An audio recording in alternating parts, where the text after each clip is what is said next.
Who delivers your offer to the seller depends on whether you have a buyer's agent or not. If you do, your buyer's agent should submit your offer on your behalf to the listing agent. If you don't have a buyer's agent and wish to forego your right to free buy-side representation, then it's okay to submit an offer directly to the listing agent.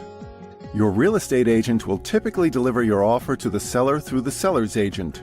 Your buyer's agent will email your offer along with supporting documentation to the listing agent. The listing agent will then present your offer to and review your offer with the seller.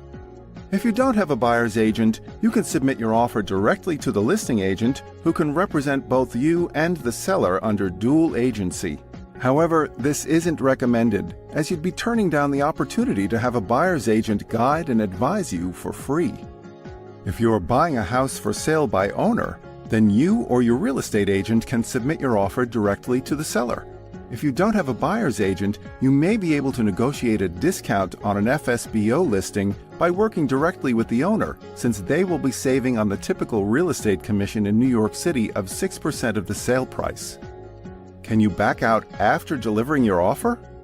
Yes, you can back out of an offer at any point before signing a formal purchase contract. In most states like New York, it's commonly known that real estate offers aren't binding until a contract has been fully executed.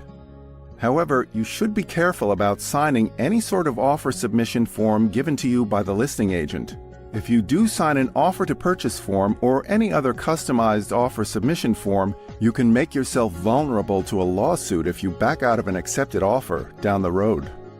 While this is rare, we have seen instances such as McCarthy versus Tobin in Massachusetts, where a judge ruled that an accepted offer was binding because both the seller and the buyer signed an offer to purchase form, which also contained common contract language. Furthermore, the buyer had signed a purchase contract and delivered it to the seller's broker along with an earnest money check. Even though the seller didn't countersign the contract and ended up accepting another bidder's offer, the judge ruled that the accepted offer was indeed binding. As a general rule in life, be careful about signing anything, especially if it contains contract-like language. You're just putting yourself needlessly into a situation where you could be sued. Don't do it especially if you're bidding on property in a market like New York City, where offers are typically emailed and buyers don't have to sign anything to begin with. Buying property in New York?